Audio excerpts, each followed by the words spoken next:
Assalamualaikum warahmatullahi wabarakatuh.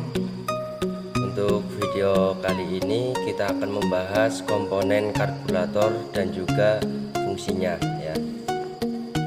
Nah, dalam sebuah kendaraan bermotor setidaknya ada 3 komponen penting yang akan bisa menjalankan pembakaran, yaitu salah satunya udara, bahan bakar, dan juga api ya. Kita tahu bahwa api untuk pembakaran akan diperoleh dari busi sepeda motor. Sementara untuk campuran udara dan bahan bakar akan disuplai oleh komponen bernama karburator. Ini karburator dan juga komponen yang ada di dalamnya. Karburator mempunyai peranan yang penting. Proses pencampuran udara dan bahan bakar yang dilakukan karburator pun tidaklah sembarangan, melainkan mempunyai komposisi yang tepat ya. Jadi antara campuran bahan bakar dan udara itu harus sesuai ya. Nah, maka dari itu kualitas dan juga kondisi karburator harus tetap terjaga. Dan hal tersebut akan bisa kalian dapatkan apabila sering membersihkan karburator secara rutin ya. Yaitu sebulan sekali, 3 bulan sekali servis karburator gitu. Dengan kondisi karburator motor yang bersih dan terjaga, setidaknya hal ini akan membuat performa mesin tetap terjaga ya. Nggak ada namanya berbet, terus digas ngempos dan sebagainya lah ya. Nah, berbicara mengenai karburator motor, mungkin kita perlu mengetahui bahwa karburator motor pun memiliki beberapa komponen di dalamnya ya, yang dimana semua komponen tersebut memiliki fungsi berbeda-beda. Nah, bahkan beberapa komponen yang ada memiliki ukuran yang kecil, jadi harus benar-benar teliti. Takutnya kalian pas lagi bongkar ada yang jatuh nggak kelihatan ya gitu ya. Contohnya kayak itu ya, pen pelampung sama jarum pelampung. Nah, untuk bagian yang pertama yaitu mangkok pelampung karburator ya, atau float chamber. Nah, mangkok pelampung karburator atau float chamber berfungsi untuk menampung sementara bahan bakar dari tangki ya sebelum diproses atau dialirkan ke ruang pembakaran. Nah, contohnya ini ya. Ini ya, selang dari tangki masuk ke sini ya. Nah, ini untuk buka tutup keran bensin. Nah, kemudian bensin lewat lubang ini terus masuk ke karburator ya. Terus buka tutupnya itu ada di pelampung. Nah, ini namanya mangkuk pelampung karburator. Nah, yang kedua pelampung atau float. Pelampung atau float berfungsi untuk mengatur bahan bakar dalam ruangan pelampung karburator ya, agar permukaannya tetap ya, sehingga tidak meluap dan masuk ke ruang pembakaran. Contohnya, mohon maaf, ini ya, ini namanya pelampung. Apabila jarum pelampung kotor ya, tersumbat atau dan sebagainya yang mengakibatkan karburator itu banjir, biasanya seperti itu ya. Jadi dia itu membuka terus tapi nggak bisa nutup. Nah, biasanya banjir itu. Nah, ini pelampung ya. Terus yang ketiga jarum pelampung ya, atau katup pelampung, float valve ya. Jarum pelampung berfungsi mengatur masuknya bahan bakar ke dalam mangkok.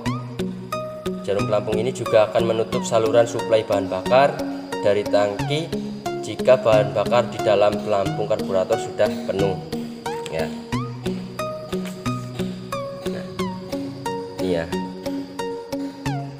Nah, ini jarum pelampung. Ini ada karetnya. Mohon maaf mundur ya. Contoh seperti ini. Dia kan di sini ya, jadi dia akan membuka nutup ya pada saat bensin yang ada di mangkuk pelampung itu terkuras, pelampungnya itu akan membuka sehingga bensin dari tangki turun mengalir ke mangkuk. Nah, ketika di dalam mangkuk ini sudah penuh ya, pelampung ini naik sehingga menutup atau mendorong jarum pelampung, sehingga aliran bensin dari tangki dia terbuka dan tertutup secara otomatis ya pada saat kendaraan hidup. Nah, yang selanjutnya skep ya atau katup gas.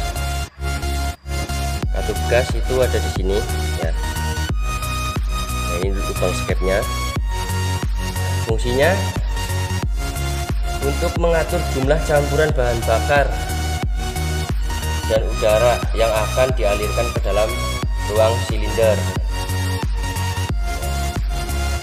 Terus jarum skep berfungsi mengatur besarnya semprotan bahan bakar dari main nozzle pada waktu motor digas ya, dengan pembukaan katup 1/4 sampai dengan 3/4.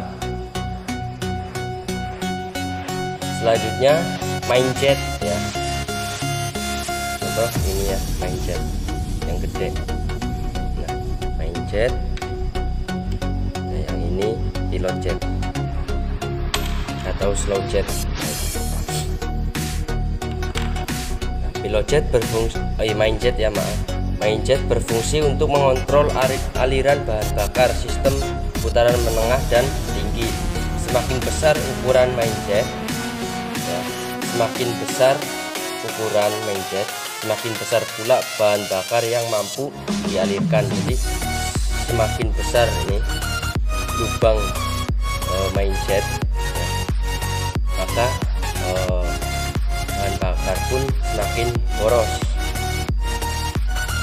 Kemudian pemancar kecil atau stasioner slow jet atau biasa umumnya itu pilot jet ya, berfungsi untuk mengontrol aliran bahan bakar pada sistem putaran rendah dan menengah. Semakin besar ukuran, semakin besar pula bahan bakar yang mampu dialirkan. Terus kemudian ada skrup gas ya atau setelan langsang. Terus skrup udara, katup cuk ya. Katup cuk itu berfungsi untuk menutup udara keluar yang masuk ke karburator sehingga gas menjadi kaya. Digunakan pada waktu saat menghidupkan sepeda motor, contohnya kayak pagi hari ya gitu. Kalau susah dihidupin, nah itu menggunakan sistem cuk dulu biar mudah hidupnya. Oke, mungkin itu saja ya komponen karburator. Mohon maaf bila ada kata yang salah atau kurang. Di sini saya juga masih banyak belajar ya. Nah, mungkin itu saja pembahasan materi karburator. Saya ucapkan terima kasih dan juga mohon maaf bila ada kata yang salah. Saya akhiri. Wassalamualaikum warahmatullahi wabarakatuh.